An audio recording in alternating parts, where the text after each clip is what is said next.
اور deep state میں وہاں کی اسٹیبلشمنٹ, وہاں کے انٹیلیجنس ایجنسیز کی جو پولیٹکس کے اندر انوالومنٹ ہے, رائٹس کے اندر انوالومنٹ ہے, وہ نہیں ہونی چاہیے. یعنی ڈیپ اسٹیٹمنٹ کا کوئی انوالومنٹ کسی طریقے سے نہیں ہونی چاہیے. ڈیووس کے اندر جو ٹرمپ نے تقریر کیا وہاں پہ اس نے بڑے واضح طور پہ کہا ہے کہ پچھلے 150-200 سالوں میں امریکن اسٹیبلشمنٹ نے کسی کے خلاف اتنی کوشش نہیں کی جتنی میرے خلاف کی تھی, لیکن جناب یہ میرے خلاف کچھ بھی نہیں کر سکے. انہوں نے کہا میں طریقے میں ڈیٹ لے کے آیا ہوں اور اس کے بعد میں ٹھیک ٹھاک باتیں کہیں.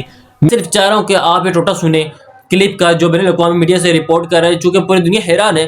پوری دنیا کے پیسے انہوں نے بند کر دیے ہیں اسرائیل کے حوالہ اور ایجپٹ کے علاوہ, لیکن اس کے اوپر پوری سوچا نہیں گیا تھا کہ ایک دم سے پوری دنیا کی امداد, چونکہ پوری ذرا دنیا کی امداد کے اوپر دنیا چل رہی ہے. تھرڈ وائز جو کنٹریز ہیں ہماری جیسی, وہ امریکہ امداد کے اوپر ہی چل رہی ہے. یعنی ہمیں امریکہ امداد نہ دے تو ہم ایک سٹیپ, یعنی ہم اپنے آپ جانتے ہیں بہت ساری چیزوں کے حوالے سے بالکل فارغ ہو جائیں گے. سن لیں, یہ کہہ رہے ہیں کہ جناب امیڈیٹلی انہوں نے کہا کہ جناب ہم پوری دنیا کا پیسہ روکڑا بند دمڑی شمڑی سب کچھ بند کر دیے انہوں نے, اور انہوں نے کہا جی جناب ٹرمپ سے آرڈر آئے ہیں, وہ ٹاپ ایگزیکٹو آرڈرز ہیں. اب عیسیٰ نقوی صاحب نے بھی سے رپورٹ کیا, سب رپورٹ کر رہے ہیں, اور اسی لیے رپورٹ کر رہے ہیں کہ جو امداد ہے اگر آپ نے دوبارہ بحال کروانی ہے تو آپ کو لابنگ کی ضرورت ہے. آپ کو لابنگ وہ نہیں چاہیے جو لابنگ فارمز آپ ہائر کرتے ہیں, بلکہ آپ کو اوورسیز پاکستانیز کی ضرورت ہے. اب آپ کو اوورسیز پاکستانیز یا اوورسیز جو پاکستان کے اندر امریکہ پاکستانی کمیونٹی ہے, جو پاکستانی ڈاکٹرز ہے, پاکستانی ڈائسپورا ہے جو امریکہ کے اندر موجود ہے, وہ کل تک آپ کے خلاف کانگریس کے خلاف ظاہر ہے ہیئرنگ کرواتا رہے کہ جناب آپ یہاں پاکستان میں زیادتی کر رہے ہیں. اب حقیقتاً ہمیں اوورسیز پاکستانیز کی ضرورت ہے, اس کے بغیر یہ امداد بحال نہیں ہوگی. ہم 3 ماہ تو سوال ہی پیدا نہیں ہوتا چل سکے اس امداد کے بغیر. لو لیٹس سی, یہ معاملہ بہت خوفناک ہوتا جا رہا ہے. دوسری طرف محترم امتیاز گل صاحب نے ایک ولاگ کیا ہے, اس کے بعد انہوں نے ٹویٹ بھی کیے. اب امتیاز گل ان کا وہ 40 سالہ تجربہ ہے, یہ عام شخصیتوں میں سے نہیں ہے, یہ 40 سالوں کا ان کا تجربہ ہے. انہوں نے جو ٹویٹ کیا ہے وہ غیر معمولی ہے. امتیاز گل صاحب ٹویٹ کرتے ہیں, breaking news, Trump administration preparing sanctions of Pakistani personalities کے جو ٹرمپ نے کی جو انتظامیہ ہے انہوں نے تیاری مکمل کر رہی ہے کہ آنے والے چند دنوں میں پاکستان کی 20 بڑی شخصیات کے اوپر پابندیاں لگانے جا رہے ہیں, سینسرز لگانے جا رہے ہیں. اس کی وجہ یہ ہے کہ اوورسیز پاکستانیوں نے واشنگٹن ہو یا امریکہ ہو یا وہاں پہ رولا ڈالا ہوا ہے, وہاں پہ گھرے کوئی جاتے ہی نہیں ہے, وہاں پہ کھڑے ہیں. یہ کانگریس مین کے پاس جا رہے ہیں اور یہ جو ان کے حلقے کے جو نمائندہ ہے اس کے پاس جا رہے ہیں اور بار بار جا کے ان تصویریں دکھا رہے ہیں, یا ڈی چوک میں کیا ہوا ہے, عمران خان کے ساتھ کیا ہو رہا ہے پاکستان کے اندر, ٹیلی ویژن کے ساتھ کیا ہوا, جوڈیشری کے ساتھ کیا ہوا, پاکستانی فارن پالیسی کے ساتھ کیا ہوا. اور یہ بات یاد رکھیں کہ الیکشن کمیشن آف پاکستان بھی امریکہ سے امداد لیتا رہا ہے. شہری رحمان بھی کے بارے میں رچرڈ گرین نے کہا کہ یہ بھی ہمارے پیسے دمڑی سے پہ چلتی رہی ہیں.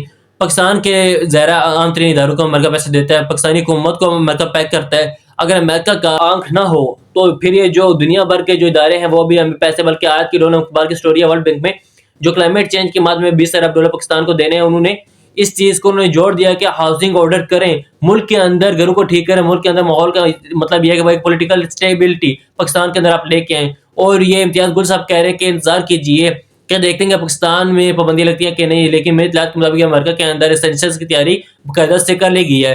نظرین, اب دوسری طرف ایک اور خبر ہے اور یہ اس سے بھی بڑی خوفناک خبر ہے. خبر یہ ہے کہ جناب ڈونلڈ ٹرمپ بات چیت کر رہے ہیں, اور بات چیت کس کے بارے میں کر رہے ہیں, یہ رچرڈ گرنیل کے بارے میں بات چیت کر رہے ہیں. وہی رچرڈ گرنیل جس کو یہاں پہ کوئی جنرل کہنا شروع ہو گیا, کوئی جنرل گرنیٹ شروع ہو گیا, کوئی ایک دو تو یہ کہتے ہیں کہ رچرڈ گرنیل کا اکاؤنٹ ہی نہیں ہے, یہ رچرڈ گرنیل بندہ ہی جعلی ہے.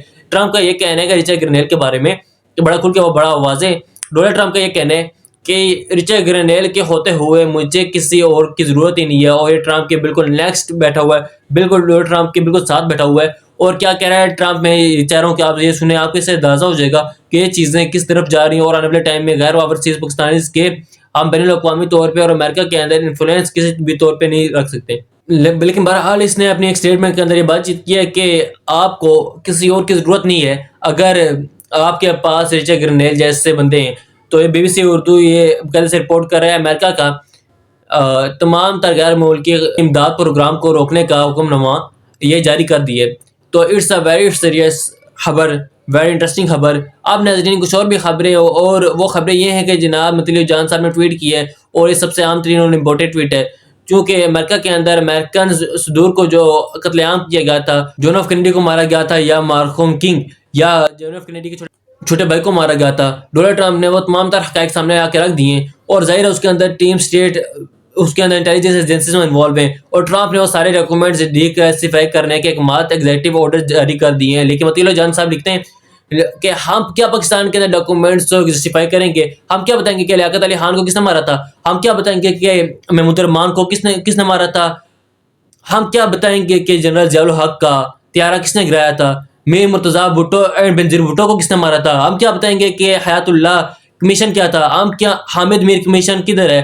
امترآباد کمیشن رپورٹ کدھر ہے؟ ہم کیا بتائیں گے عمران خان کو جو گولیاں ماری گئی تھی اس کے بارے میں جو رپورٹ ہے وہ کدھر ہے؟ ہم کیا بتائیں گے 9 مئی کیسے ہوا، 26 نومبر کی فائرنگ، یہ ساری چیزیں، یعنی یہ ساری جو ڈیکلاسیفائی جو انفارمیشن ہے اسے ہم کیسے باہر لے کے آئیں گے؟ مجاہد حسین سید صاحب نے بھی یہ کہا ہے کہ ہم بھی اب اسی طرف جائیں کہ جہاں پر ہم اپنی تاریخ کے جو کالے داغ ہمارے ماتھے کے اوپر جو دمر کی طرح لگیں انہیں دھوئیں، انہیں بتائیں کہ لیاقت صاحب کے ساتھ کیا ہوا، بنظیر کے ساتھ کیا ہوا، بھٹو کے ساتھ سپریم کورٹ مان چکا ہے کہ اس اسٹیبلشمنٹ کے دباؤ میں آگے انہوں نے کیا تھا، لیکن 9 مئی کو کیا ہوا، 26 نومبر کو کیا ہوا تھا، اپڈیٹ کریں گے۔ اللہ حافظ۔